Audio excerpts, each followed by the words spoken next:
The children of Gaza are suffering. Many are struggling to survive, homeless and in need of food and water. Today, this is not about the rights and wrongs of the conflict. These people simply need your help. Several hundred have been killed in Gaza in recent weeks. A large number of them have been children. Some of those who have survived are traumatized from the loss of loved ones. UK aid agencies report that 60% of the population is now living in poverty. Thousands are malnourished, with more than 1 million dependent on aid to survive. And the UN says the number of homeless is in the thousands, with 300,000 people without access to running water. As residents here return to the rubble which used to be their homes, the scale of the devastation is only now becoming evident. Entire streets have been flattened, and in some areas, Gaza looks like it's been hit by an earthquake. Aid workers on the ground say that temporary shelters are finding it difficult to cope with the number of people now living on the streets. The UN reports that 40% of the population are without electricity, causing a virtual collapse of the sewage system and creating an additional public health risk. The hospitals have been overwhelmed with the number of casualties and need more resources to treat them. This is why the DEC has launched this appeal on behalf of its members. They just want to help save lives. They are already working on the ground, but need more money as supplies are running short. So please, donate now. You can give online by going to our website at www.dec.org.uk or donate by telephone at our 24-hour automated credit or debit card line. Please call now on 03 70 60 60 900. That's 03 70 60 60 900. Or you can donate over the counter at any post office. Just £25 can provide blankets for 8 children. £50 can pay for food for a family for 1 month. And £100 will provide a tarpaulin and a kit for a temporary shelter. Please act now. This region may be used to violence, but many of these children are not.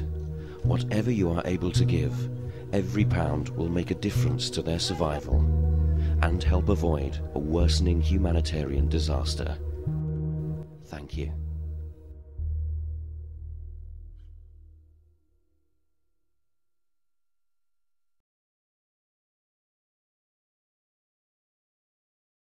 The BBC won't broadcast the appeal. I'm going to do it myself. Anyone who wants to contribute, I'm going to do that. And I'm sorry, you're not going to stop me. You're not going to stop me. I'm sorry. No, I'm sorry. The Disaster Emergency Committee Gaza Crisis is available at P.O. Box 999, London, EC3A 3AA.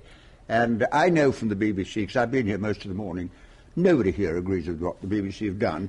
1,330 people have been killed, 460 children, 5,480 casualties, and the reason the BBC have done it is very simple. The Israeli government objected. Well, the BBC would disagree with you, and you did hear the line from management there that it's a question of raising impartiality. The public will be concerned, and the other issue, of course, will the aid actually get to the people who need it? Well, if you're telling me that if I send money to Gaza, the BBC's impartiality will affect. I'm sorry, I'm a human being. If you send money to Gaza, though, through an appeal, can you be sure that it will get to the people who want it? Well, in a war situation, the Israelis have killed 1,330 people. Now, Livni, the Israeli foreign minister, said there is no humanitarian crisis. Now, be clear, the Israelis objected to the BBC. That's the reason. I've never met anyone, and I've done masses of meetings, I've never met anyone who doesn't think we should give aid to Gaza. What about the other broadcasters who are also not showing it, though?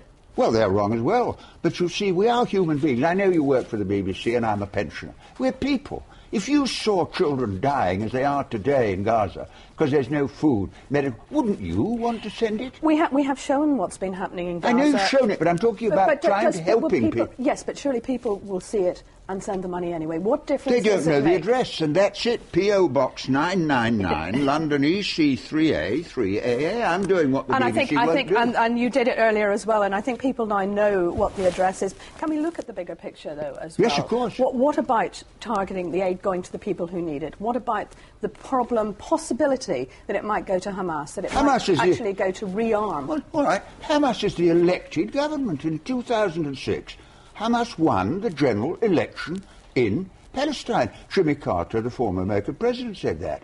And if you're telling me that no aid can go to people dying there in case it goes to a school run by Hamas, I mean, it just doesn't make sense. How much money do you think the appeal will lose by not having the BBC and the other broadcasters broadcast? Well, the Congo, they got 10 million, and I think in Burma 18 million. People will die because of the BBC decision. Let me be clear about that. And I started my life 60 years ago as a BBC producer. I love the BBC. I support it. But it has capitulated to Israeli pressure. That's the truth, I have to tell you. بعد بحث طويل عثرنا على دلال أبو عيشة في منزل جدها وأخوالها وهي لا تفارق جدتها منذ استشهاد والديها وإخوتها الثلاثة. وقالت له مين؟ قالها كل عائلته. احنا نجنينا صرنا غلطة. نجت لعدم وجودها في المنزل لحظة القصف. أنا صرت يتيمة. قالوا لنا بابا وماما وإخوتي. سيد ومحمد وغيداء. ما يخفف جزءا من معاناتها صور لإخوتها وجدتها في بيت خالها. هذا محمد وهذا غيداء وهذا سيد.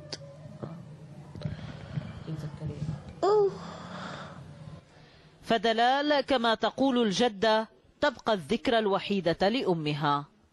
5 أنفار يا أختي، أولاد 2 وبنت وجوزها وهي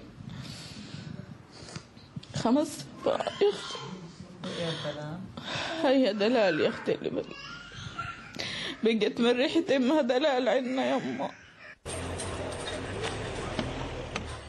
بصحبتنا تستعد دلال للذهاب لمنزلها المدمر بعد أكثر من أسبوعين.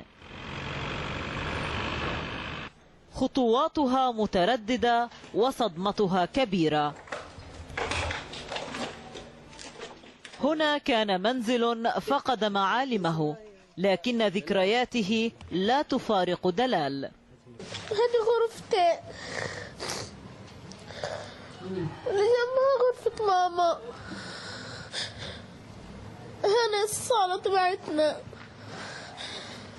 هنا كان بأخوتي. في كل الاتجاهات تحركت، ولكل من أفراد أسرتها حاولت انتشال ذكرى. تمريو الغيداء،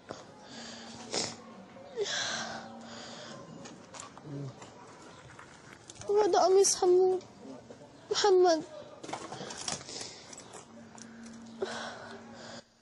وسط الحزن سرقت بسمتها الوحيدة عندما التقطت قطتها من وسط الركام. خلاص